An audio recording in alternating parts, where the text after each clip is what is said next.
ఎలా ఉన్నాయి మన క్లాసులు? బాగున్నాయి గురుజీ. విచారణ చేస్తున్నారు కదా, చక్కగా డిస్కషన్స్ చేసుకుంటున్నారు కదా మంచిగా. ఏమి మన సబ్జెక్ట్ డెప్త్ లో ఉంటుందా, సింపుల్ గా ఉంటుంది? డెప్త్ లో ఉంటుంది గురుజీ. మీరు అసలు డెప్తే ఏంటి గురుజీ? మీరు డెప్తే కదా. ఆత్మ డెప్తే కదా గురుజీ. మీరు కూడా డెప్తే, నేను కూడా డెప్తే, కాబట్టే డెప్త్ లో ఉంటది సబ్జెక్ట్. నేను డెప్త్ గా డెప్త్ గా. అవును.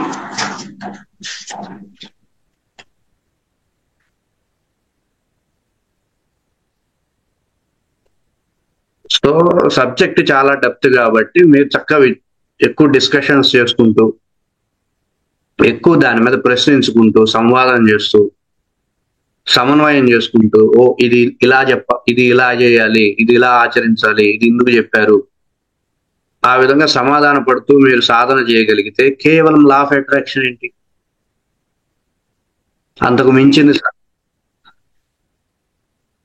అర్థమైందండి. కేవలం లా ఆఫ్ అట్రాక్షన్, కేవలం ఆరోగ్యంగా ఉండడం, కేవలం సాధించడం, ఇదే జీవితం కాదు. జీవితానికి పరమార్థం అనేది చాలా ఉన్నతంగా ఉంటుంది, ఉత్కృష్టంగా ఉంటుంది. నేను జీవుని అనుకోకుండా బ్రహ్మను ఆత్మను అనుకునేది సంకల్పం. అది ఇప్పుడు అది చాలా ఉన్నతము, ఉత్కృష్టం ఉంటుంది. దాన్ని మీకు చూపించాలి నేను. కేవలం అది చూపించడం కాదు, అది చూపించాలి. నేను అది డైరెక్ట్ గా చూపించాను అనుకోండి, మీరు ఎవరు రారు నా దగ్గరికి.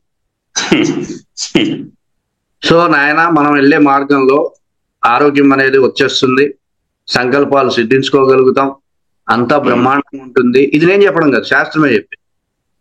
జీవుడు బ్రహ్మగా మారే సమయంలో, బ్రహ్మ మార్గంలో జీవుడు బ్రహ్మగా మారడం కోసం చేసేటటువంటి సాధన మార్గంలో ఇవన్నీ సిద్ధించుకుంటూ వెళ్తాడు. ఇంకా కొన్ని శాస్త్రాలు ఏం చెప్తాయంటే మృత్యువును కూడా జయిస్తాడు. అర్థమైందండి? మృత్యువుని సహితం జయించగలుగుతాడు బ్రహ్మ. బ్రహ్మవత్ బ్రహ్మైవ భవతి తస్యాంతం మృత్యు నస్పృశ్యతి అనేది శాస్త్రవాక్యం. బ్రహ్మగా మారే క్రమంలో నిన్ను జీవుడని కూడా అనలేదు శాస్త్రం. బ్రహ్మగా మారే క్రమంలో అన్ని సిద్ధించుకోగలుగుతాడు.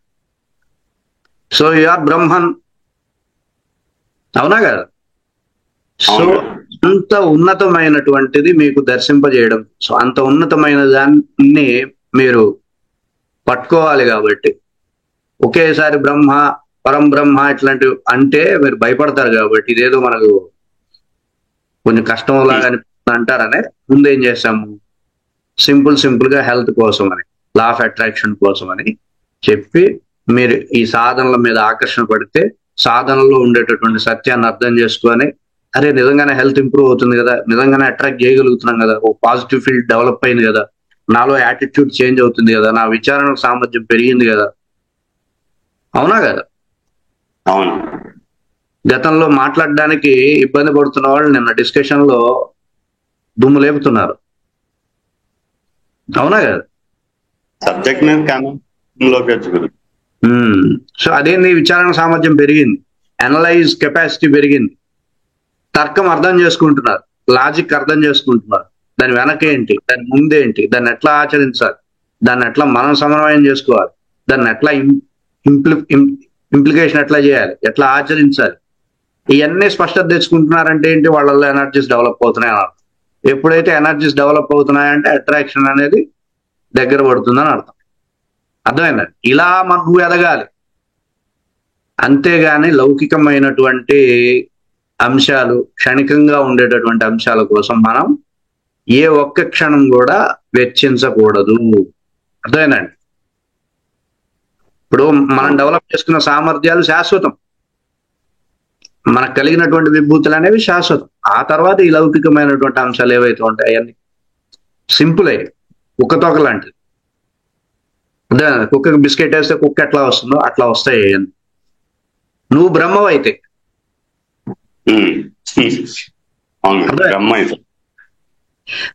ఇది అంటాడు ఒకడు, ఏ ఎంత ఏముందిరా కుక్క లాంటిది, చిటికేస్తే రావాలి. ఎప్పుడు ఎవడు చిటికేస్తే? బ్రహ్మేస్తాను. బ్రహ్మేస్తే కాదు, బ్రహ్మేస్తే వస్తాయి చిటికేస్తే, అంతేగాని నువ్వేస్తే రావు. అది నువ్వు గుర్తుపెట్టుకొని చక్కగా సాధన చేస్తే, అటువంటి సాధనలోనే నేను ఉన్నా కాబట్టి, అర్థమైంది, ఆ విధమైనటువంటి సాధన మార్గంలోనే నేను ఉండి ఆ విధమైనటువంటి సాధనతో నేను తరిస్తున్నాను కాబట్టి మీరు కూడా అదే మార్గాన్ని ఎంచుకుంటే చక్కగా మనం అందరం ముందుకెళ్తాము, చక్కగా అన్నిటినీ ఆకర్షించగలుగుతాము, అత్యద్భుతమైనటువంటి జీవన విధానాన్ని, అత్యద్భుతమైనటువంటి స్థాయిని, సాధన సంపత్తిని అన్నిటినీ మనం అందుకోగలుగుతాం. అర్థమైందండి? కలియుగంలో ఒక ధర్మం చెప్పారు, ఒంటరిగా పోరాడకు అని. అర్థమైందండి? నువ్వు ఒంటరిగా పోరాడావనుకో చాలా టైం తీసుకుంటుంది. అదే నలుగురితో కలిసి పోరాడావనుకోండి 6 నెలల్లో అయిపోయేది 3 నెలల్లో అవుతుంది. అదే 10 మందితో పోరాడావనుకోండి 3 నెలలు అయ్యేది నెలలో అయిపోతుంది. అది 100 మందితో పోరాడితే 10 రోజుల్లోనే అయిపోతుంది. అర్థమైందండి? అది లౌకికంలోనూ అదేనేమో, సాధనలోనూ అదేనేమో. సో పోరాటం ఎప్పుడు కూడా సమిష్టిగా చేసినప్పుడు ఆధ్యాత్మిక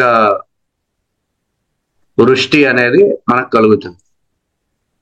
అర్థమైంది? అందుకే చూడండి, ఎంత చక్కటి డిస్కషన్ చేస్తూ ఉంటే, ఎంత చక్కటి విషయాలు, ఎంత గొప్ప అంశాలు ఒక్కొక్కళ్ళం మనం డిస్కస్ చేస్తూ ఉంటే బయటకు వస్తూ ఉంటాయి. అవి ఎంతో అద్భుతమైనటువంటి స్థితిని అందిస్తాయి. ఇప్పుడు శాస్త్రంలో ఉన్న మాటలు ఒకడు చెప్పాడు అనుకోండి, అది ఎందుకు పనికిరాదు. అర్థమైందండి? అర్థం. సృష్టిలో ఎలా ఉంటుందో చూడండి, బియ్యపు గింజలు ఉంటాయి. బియ్యపు గింజలు తినడానికి పనికొస్తాయి, మినపగుండ్లు తినడానికి పనికొస్తాయి. ఏదైనా సరే సృష్టిలో ఈ మినపగుండ్లు ఏం చేయాలా? నువ్వు నానబెట్టి మిక్సీ పడితే చక్కగా గారెలు చేసుకుని తినచ్చు. రైస్ నానబెడితే ఉడకబెట్టి అన్నం చేసుకుని తినాలి, అంతేగాని డైరెక్ట్ గా తింటావా?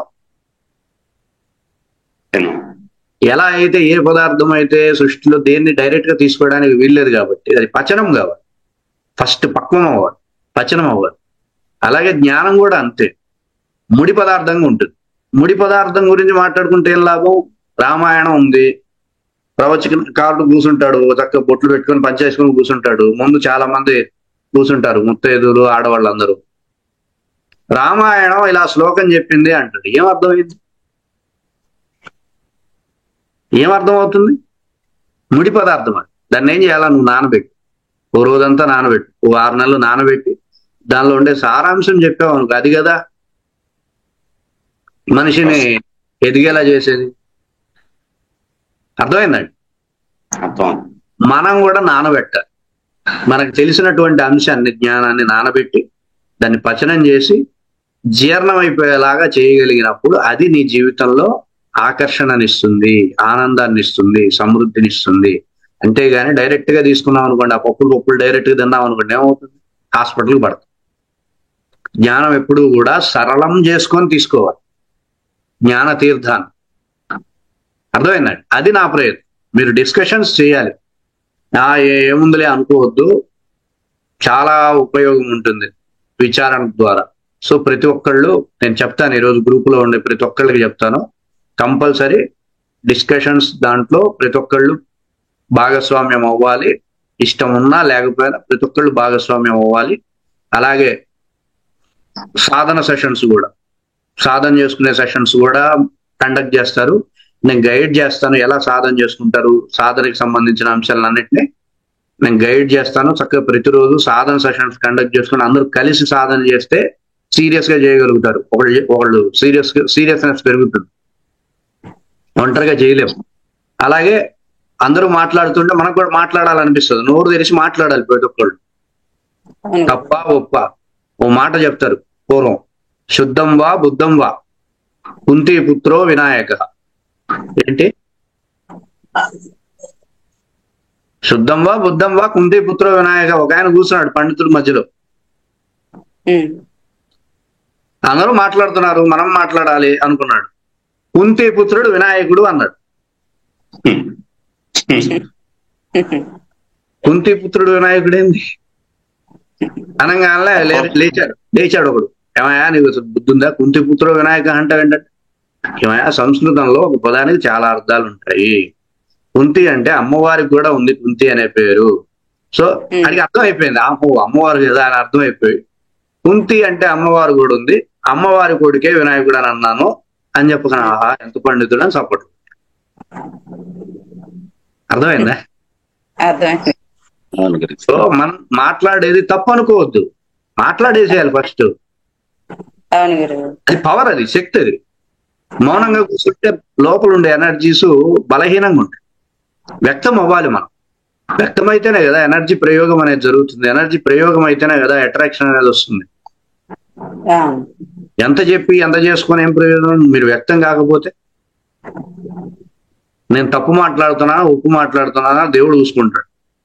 అక్కడ ఎదుటోళ్ళు ఎవరు పండితులు కాదు కదా, అవునా కదా? ఎప్పుడైనా సరే మాట్లాడేవాడికి ఎట్లా ఉండాలా? ఎదుటోళ్ళు అందరూ సన్నాసులు అనుకోవాలి. ఆత్మలో అనుకోవాలి, బ్రహ్మం అనుకోవాలి. జ్ఞానం వచ్చాక తర్వాత నువ్వు అందరినీ బ్రహ్మ అనుకుంటా, అది వేరే విషయం కదా. ముందు ప్రస్తుతానికి మాట్లాడాలంటే నువ్వు సన్నాసివి కాబట్టి ఎదుటోళ్ళు కూడా సన్నాసులే అనుకుంటూ మాట్లాడగలదు. అర్థమైందా? తత్వమశ అనమాట. నువ్వు బ్రహ్మం అయ్యాక బ్రహ్మం అనుకుంటావు. సో మనం చక్కగా వ్యక్తం అవ్వాలి, మాట్లాడాలి, డిస్కషన్ చేయాలి. ఒక దాన్ని ఇంకో కోణంలో విచారణ చేయడం, ఒక విషయాన్ని ఇంకో కోణంలో విచారణ చేయడం. ముందు స్వకీయంగా సబ్జెక్టివ్ మోడ్ లో విచారణ చేయడం, ఆబ్జెక్టివ్ మోడ్ లో విచారణ చేయడం, సృష్టిపరంగా విచారణ చేయడం, అనలైజ్ చేయడం. బ్రహ్మ అంటే ఏంటి, చతుర్ముఖుడు అంటే ఏంటి, 4 రకాలుగా విచారణ చేస్తాడు ఒక విషయాన్ని అని అర్థం. బ్రహ్మకు 4 తలకాయలు ఉన్నాయంటే 4 తలకాయలు పురుగని కాదు. 4 రకాలుగా ఒక విషయాన్ని కూలంకషంగా అనలైజ్ చేయగలిగేటటువంటి విభూతి చతుర్ముఖం అంటే. రావణాసుడు దశముఖం అంటే 10 రకాలుగా అనలైజ్ చేయగలడు. 10 రకాలుగా అనలైజ్ చేయగలుగుడు ఒక విషయాన్ని పట్టుకొని 10 రకాలుగా అనలైజ్ చేయగలిగే సామర్థ్యాలు ఉన్నప్పుడు ఆయన దశముఖుడు. అర్థమైందా? మనందరం ఎలా ఉండాలా? రావణాసుడిలా ఉండాలి, దశముఖుల్లా ఉండాలి. అప్పుడే కదా ఇప్పుడు మేము పరిశోధన చేస్తున్నాం అనుకోండి. ఎట్లా చేస్తాం పరిశోధన? ఆయన అడిగారు, సృష్టి అనేది అడిగారు కదా, అదే ప్రశ్న నేను 10 రకాలుగా చెప్తా. చాలా 10 రకాలుగా చెప్తా. మీరు నా వీడియోలు చూడండి. ఇప్పుడు చెప్పిన నిర్వచనం మళ్ళీ ఏ వీడియోలోనూ చూడరు. సృష్టి గురించి అడగల. ఇప్పటి వరకు చాలా మంది, 100ల మంది అడిగారు. 100ల మంది అడిగిన ప్రశ్నకి 100 విధానాల్లో చెప్పాను. చూసుకోండి వీడియోస్ లో 100 విధానాలు ఉంటాయి.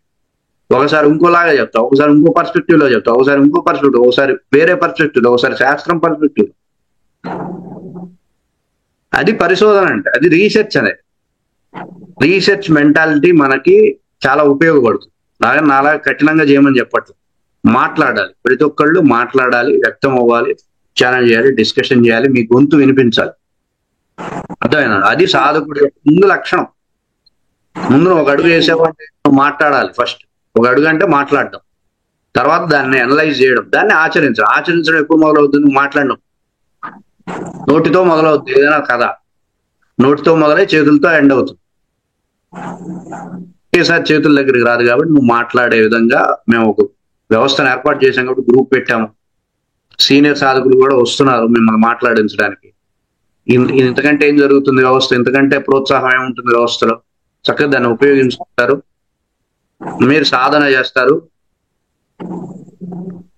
ఒక సరైనటువంటి మార్గంలో, ఒక సక్రమమైనటువంటి మార్గంలో, శాస్త్రం నిర్దేశిస్తున్నటువంటి మార్గంలో, సురక్షితమైనటువంటి మార్గంలో చక్కగా మీరు అన్నిటినీ ఆకర్షించి అన్నిటినీ ఆనందంగా అందుకుంటూ వెళ్ళడానికి కావాల్సినటువంటి ఏర్పాట్లన్నీ చేశాం. కాబట్టి దాన్ని ఉపయోగించుకోండి. నేను చెప్తాను ఈరోజు గ్రూప్ లో ప్రతి ఒక్కళ్ళు కంపల్సరీ గ్రూప్ లో జాయిన్ అవ్వాల్సి ఉంటుంది. మాట్లాడాలి.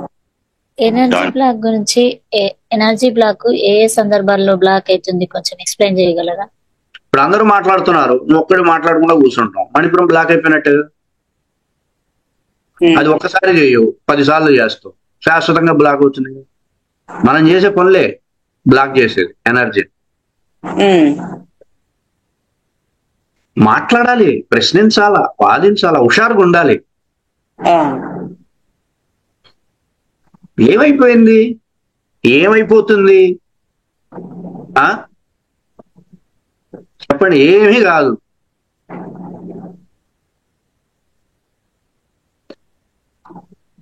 ఏమీ కాదు. అదే గురూజీ సహజ స్వభావం అయి ఉంటుంది కదా గురూజీ జీవుడికి. ఆ సహజ స్వభావాన్ని దాటుకొని బయటికి రావడం ఎందుకు గురూజీ? ఏంటండి? అంటే ఇప్పుడు మనసులోనే విచారించుకుంటూ ఎదగడం ఇవన్నీ ఉంటుంది. అది సహజ స్వభావం మౌనంగా ఉండడం, మాటలు వ్యక్తం చేయకుండా ఉండడం అనుకోండి గురూజీ. ఇప్పుడు సహజ స్వభావం అది కథ వేరు. ఫస్ట్ మనం ఎదగాలి కదా. ఫస్ట్ పిల్లోడు ఆత్మ కాదు కదా కదలకుండా కూర్చోడానికి. పిల్లోడు ప్రయత్నం చేయాలా, పాకాలి, దేకాలి, పట్టుకోవాలి, నిలబడాలి, కింద మోకాళ్ళు పగలాలి, పరిగెత్తాలి. పరిగెత్తిన తర్వాత ఆత్మభావం గురించి మాట్లాడితే అందంగా ఉంటుంది. ముందు నువ్వు పిల్లోడు. ఇప్పుడు మనం అందరం ఏంటి, పిల్లలం. అంటే పిల్లలకి అంటే ఒక్కొక్క వ్యక్తికి ఒకడు మాట్లాడే స్వభావం కలిగి ఉంటాడు, ఒకడు మాట్లాడకుండా ఉండే స్వభావం కలిగి ఉంటాడు. అవన్నీ పక్కన పెట్టాలి. అదే సాధన అంటే. స్వభావం ఏదైనా సరే నువ్వు నోరు తెరిచి మాట్లాడాలి. స్వభావాన్ని వదిలితేనే కదా సాధన అంటాం. అవును. నీ స్వభావాలు ఇవన్నీ ఇంటి దగ్గర పెట్టేసేసి మడిచి ఎక్కడైనా పెట్టేసేసుకొని ఇక్కడ మాట్లాడాలి. ఓకే, వ్యక్తం అవ్వాలి, తెలిసింది. Open your mouth. Okay, tell your opinion. కాదంటే కాదను, అవునంటే అవునను, ఏదో ఒకటి. క్లాస్ నచ్చిందా లేదా, నచ్చిందంటే నచ్చిందాను, లేదంటే లేదను, ఏదో ఒకటి చెప్పు. నువ్వు 7 లాగా కూర్చున్నావు అనుకో, ఏం చేస్తావు? సీరియస్ గా చెప్తున్నాము, గ్రూప్ లో కూడా చెప్తాను, అలాగే వీడియో కూడా అప్లోడ్ అవుతుంది. కంపల్సరీ ప్రతి ఒక్కళ్ళు. ఇదివరకంటే మనం ఇంత వ్యవస్థ జరగలేదు కాబట్టి ఇంత సీరియస్ తీసుకోలేదు. ఇప్పుడు జరుగుతుంది కాబట్టి జరుగుతున్న దాన్ని ఉపయోగించుకోండి, చక్కగా మాట్లాడండి, ఎదగండి. పూర్తి స్థాయిలో గైడెన్స్ ఉంటుంది. ఇంకా రీసెర్చ్ చేస్తున్నాం, ఇంకా బ్రహ్మాండంగా డెవలప్ అవుతున్నాయి కాన్సెప్ట్స్. మీకు నెక్స్ట్ నేను చెప్తున్నా కదా, ప్రపంచంలో ఎవరికి ఇవ్వని క్రియాకుండలినికి సంబంధించిన కాన్సెప్ట్స్ మీకు చెప్తాను. అర్థమైందండి? అర్థమైంది. క్రియాకుండలి అంటే తెలుసా మీకు? తెలియదు. మహావతార్ బాబా అనేటటువంటి ఒక అవతార పురుషుడు ఆయన డెవలప్ చేశాడు. క్రియాకుండలిని అంటే ఏంటంటే, సృష్టిలో నీకు 6 రకాల ప్రమాదాలు అట్రాక్ట్ అవుతాయి. వాటిని నువ్వు రానికుండా చేయగలుగుతావు. అవి అసలు నీ దగ్గరకు రానికుండా చేయగలుగుతావు క్రియాకుండలిని. అర్థమైందండి?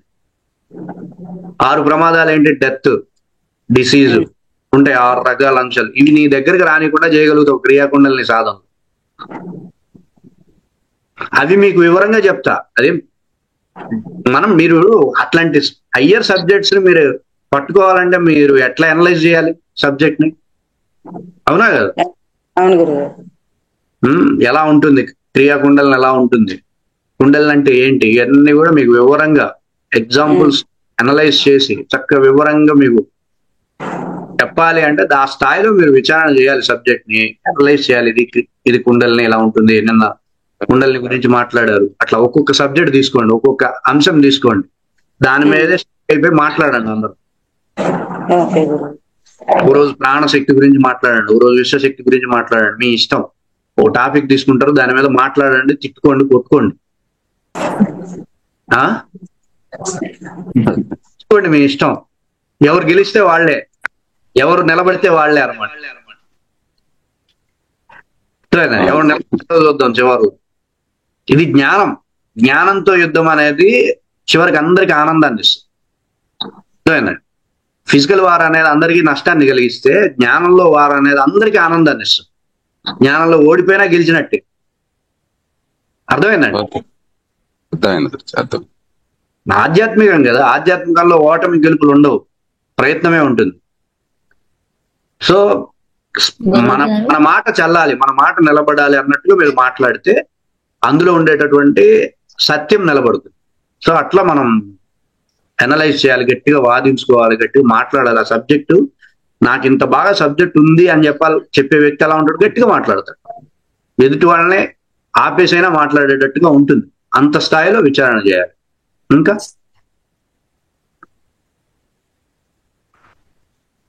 అర్థమైందండి. అట్లా మీరు సబ్జెక్ట్ వైజ్ గా మీరు అట్లా రెడీ అయితే మీకు నెక్స్ట్ మంతే మీ ఇష్టం, మీకు ఎప్పుడు క్రియాకుండలిని ఎప్పుడు ఉపదేశించాలి అనేది మీ పెర్ఫార్మెన్స్ మీద ఆధారపడి ఉంటుంది.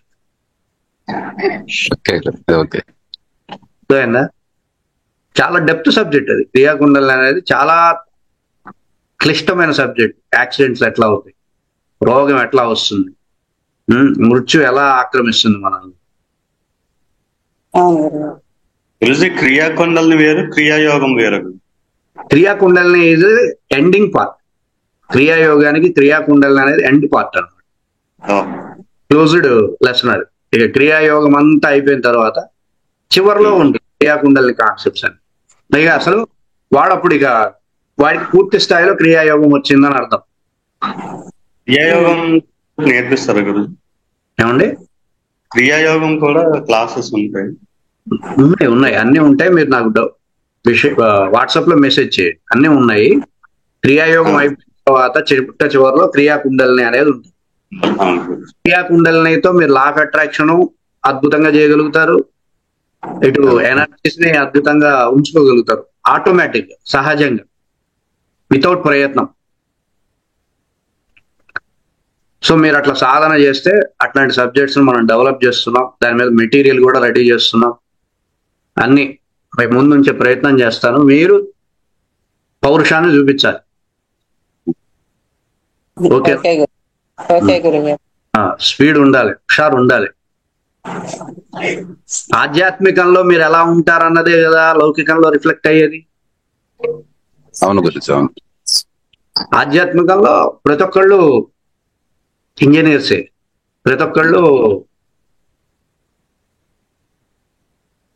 ఎవరు ఇక్కడ ఏది తప్పు కాదు, ఏది ఒప్పు కాదు. కాబట్టి మీరు చక్కగా మాట్లాడి మంచిగా స్పర్ధని మెయింటైన్ చేయగలిగితే మీ అనలైజేషన్ డెవలప్ అవుతున్నాయి. పొద్దున క్రియాకుండలిని కాన్సెప్ట్స్ చెప్తూ వస్తాం. ఒక్కొక్క కాన్సెప్ట్ చెప్తున్నప్పుడు అది అర్థం కాలేదనుకోండి, ఏం ప్రయోజనం?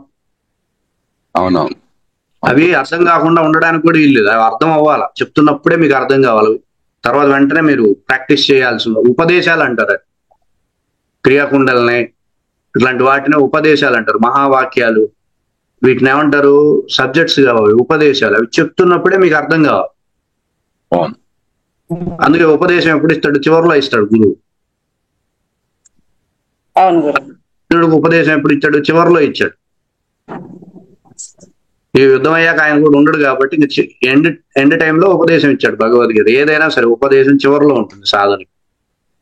ఆ సాధకుడి యొక్క సామర్థ్యాన్ని బేస్ చేసుకొని ఉంటుంది. చెప్తున్నప్పుడే మీకు అర్థం కావాలి, ఓకే ఇది క్రియాకుండలిని, ఇది కర్మ, ఇది శూన్య, ఇట్లాంటివి ఉంటాయి, ఇవి ఇట్లాంటి అంశాలను అట్రాక్ట్ చేస్తాయి అంటే మీకు స్పష్టంగా అర్థమవుతుంది. అంటే మీరు అప్పుడు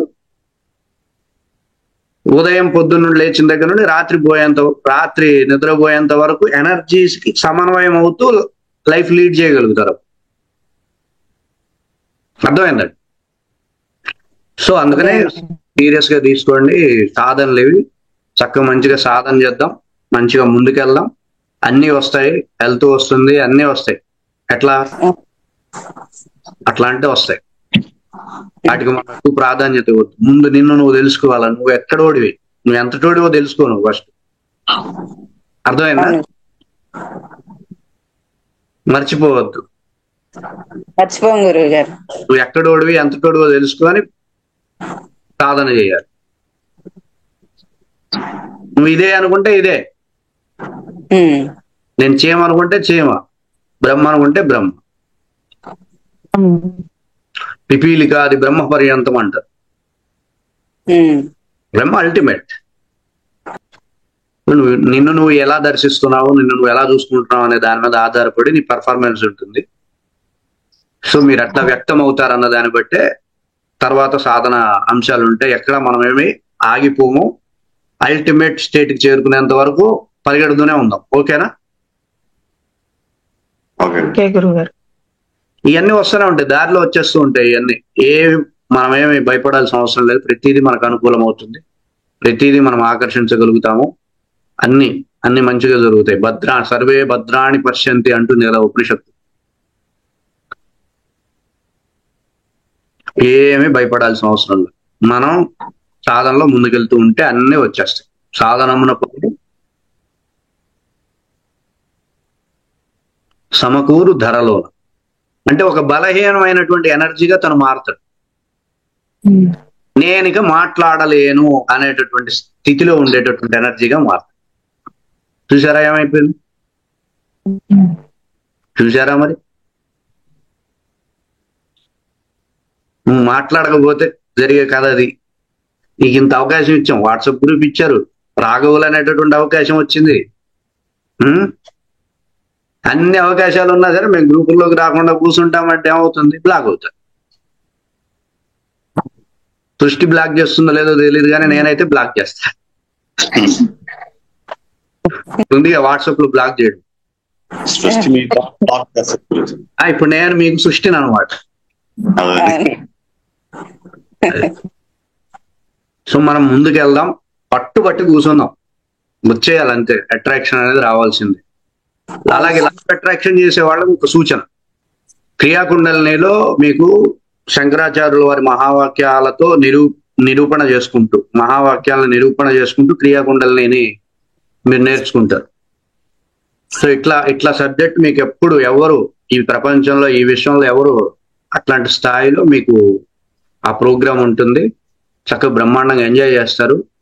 అలా ఎంజాయ్ చేయాలి అంటే మీకు ఇప్పుడు చెప్పిన సబ్జెక్ట్ మొత్తం జీర్ణం అయిపోవాలి.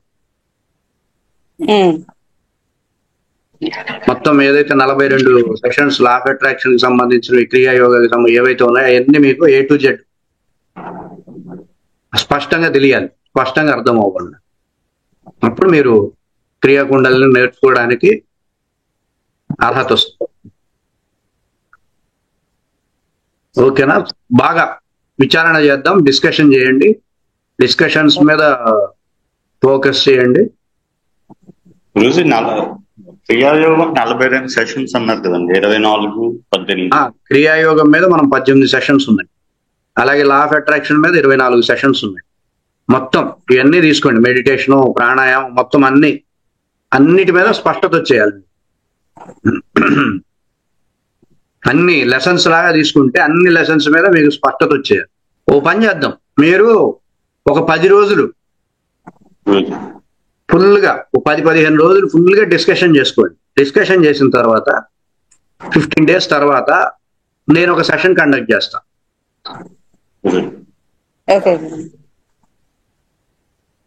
ఆ సెషన్ ఏంటంటే మీకు ఎంతవరకు సబ్జెక్ట్ అర్థమైంది అనేది తేల్చడానికి. ఓకేనా? క్రిటికల్ ప్రశ్న, లాజికల్ క్వశ్చన్స్ వేస్తా. వాటికి చక్కగా విచారణ చేసి వివరంగా చెబితే వాళ్ళకి సబ్జెక్ట్ అర్థమైంది అన్నారు. ఓకేనా? డిస్కషన్స్ చేయండి. వాళ్ళకి మేము క్రియాకుండలిని సెషన్స్ వస్తాయి, వాళ్ళకి క్రియాకుండలిని సెషన్స్ ఉంటాయి. ఓకేనా? పరీక్ష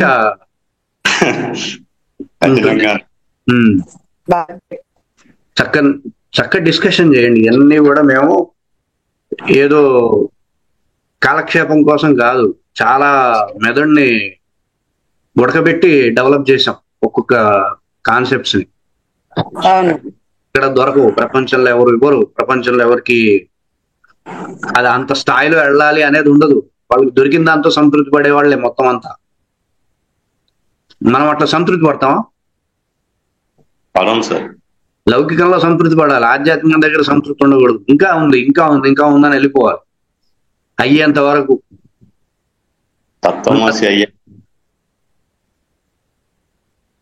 అర్థమైంది? చక్కగా విచారణ చేద్దాం, బాగా డిస్కషన్ చేయండి. మనం క్రియాకుండలిని సెషన్స్ లేదా next law of attraction sessions మొత్తం మీ మీద ఆధారపడి ఉంటుంది.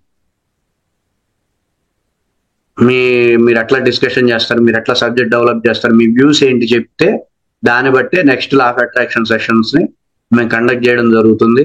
క్రియాకుండలిని సెషన్స్ అందించడం జరుగుతుంది. ఇక మీ చేతిలో ఉంది, అవి మీరు ఎంత అట్రాక్ట్ చేయగలుగుతారో చూద్దాం. ఎంత తొందరగా అట్రాక్ట్ చేస్తే అంత తొందరగా. ఓకేనా?